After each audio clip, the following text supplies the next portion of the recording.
Good day, everybody, and welcome to another edition of the Military and Foreign Affairs Network. I am your host, the voice of reason. Today, we are continuing our Part 2 coverage of the ongoing war between the Russian Federation and Ukraine.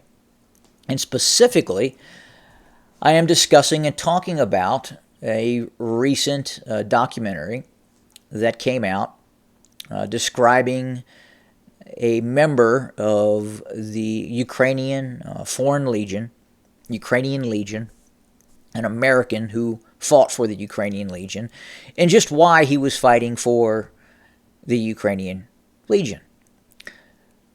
And in that video, in that documentary, he talks about the fact, or that he believes, that if Ukraine were to quote unquote fall, then Russia would then set its sights on other targets in Western Europe. So first, it's highly unlikely that the Russian Federation will be able to seize control of all of Ukraine. Probably right now, and I contend, even at the start of this conflict, as we started to cover it, the Russians would only be able to seize control of eastern Ukraine. We would have to see a major mobilization by the Russian Federation take place in order for it to seize all of Ukraine. And that's not happened. We have not seen the mass deployment of forces into Belarus that would be needed for the Russians to seize control of all of Ukraine. The best case scenario right now for the Russians is eastern Ukraine. But where should the West draw the line in regards to possible Russian expansion? Look, going back to the Soviet times, the Soviets, the Russians controlled Ukraine. All of Ukraine. They controlled the Baltic states, Estonia, Latvia, Lithuania. They controlled Belarus.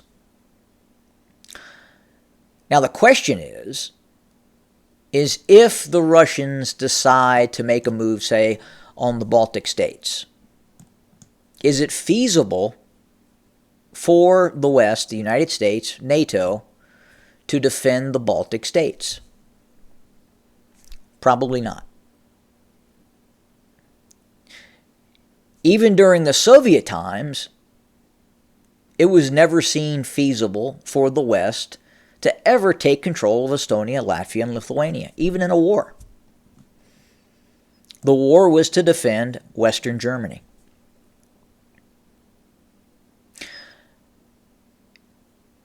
Now, where should the West draw the line in regards to Russian expansion? Well, I would say Poland. I would say Poland, Slovakia, Hungary. And I don't think the Russians want Romania. Who does? But would it even be possible if, hypothetically, the Russians seize control of all of Ukraine? And even then, they are fighting a low-grade counterinsurgency war, probably for some time.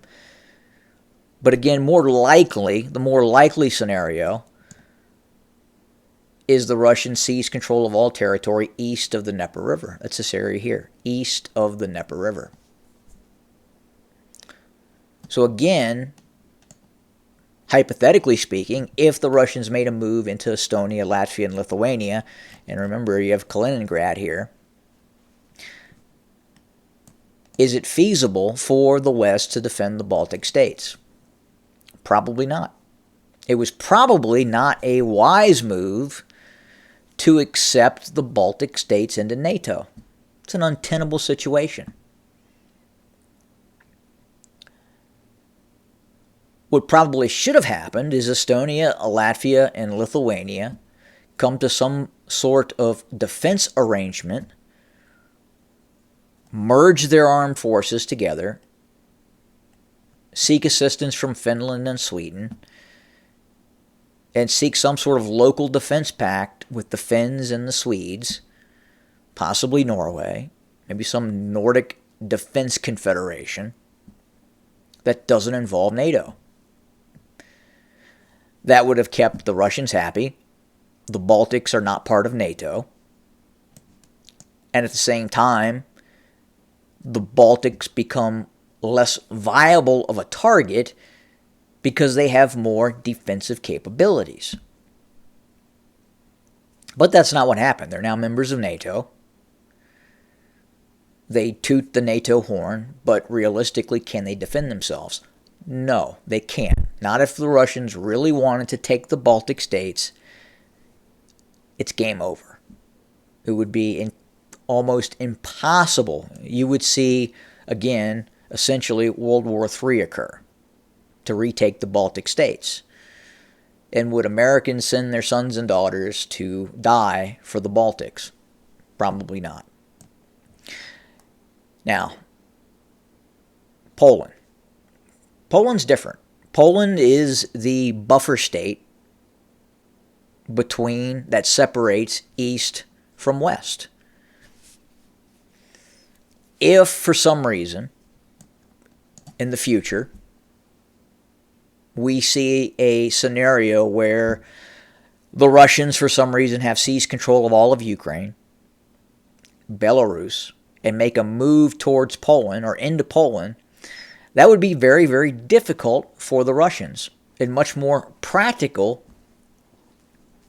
for the West to defend. And as we see now what's happening in Poland, there is a major military buildup.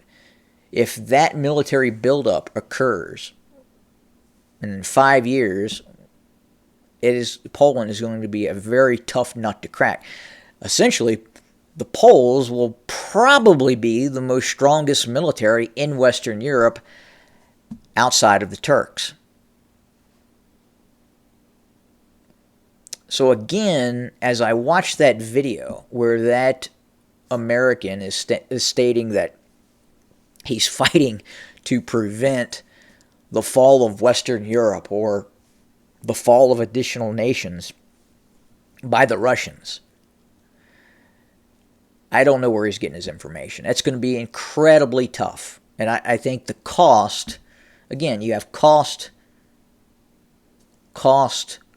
And that cost for the Russians to take Poland is something that I don't believe they would be willing to pay. Ukraine is a different story. The Baltics are a different story. And yes, the West has to draw a line with Russia. But is that red line Estonia? Is that red line Eastern Ukraine? Is it possible? Probably not.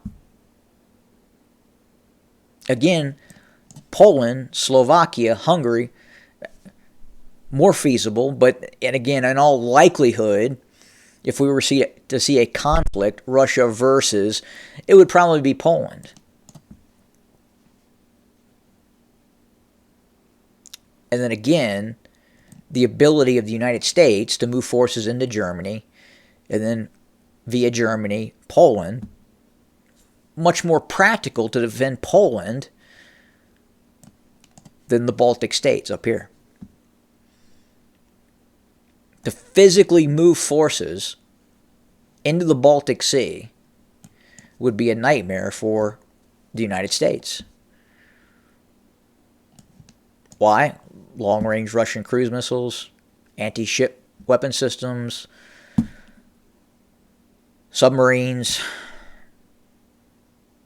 make it very difficult and very costly for the United States to defend the Baltic states. Again, Poland, more reasonable, more obtainable, more practical, something that the United States could defend. Again, very, very difficult to move into the Baltic states, much like Ukraine. You know, at what cost are the Russians willing to expend for Ukraine? And right now, it's very apparent they are willing to pay that price. I don't believe the West is willing to do that for the Ukrainians. I'm not willing to do that. Now, if we were to see the Russians move past Ukraine towards Poland, that's different. Just like during the Soviet times, we were not actively seeking to destabilize the Soviet Union and force the partition of Ukraine from the Soviet Union. We weren't doing that. It would have led to nuclear war. But it's okay now, for some reason. Is it going to work? It may save Western Ukraine. I don't believe Western Ukraine was ultimately a Russian target. Or we're not seeing the signs that would give the Russians the ability to seize control of Western Ukraine. It's a big country. Eastern Ukraine? Possibly. And I think ultimately we probably will see the breakup of Ukraine. We will probably see an East Ukraine and a West Ukraine, much like an East Germany and a West Germany. Now, what happens next? Hard to say. Is it the Baltics? Well, if Estonia, Latvia, Lithuania continue to antagonize Russia, then yeah, at some point, I would have to say it's very much likely we could see some sort of military operation by the Russians against the Baltic states. But to say that Russia has a series of targets, and one of those targets is Western Europe, and the only likely target, the only likely viable target would be Poland. And the United States would defend Poland. And we would probably beat the Russians over Poland. We have that capability. The Baltics, again, not so much. Ukraine, we're doing everything we can, at least the United States is, but is it going to be enough in the end? Probably not.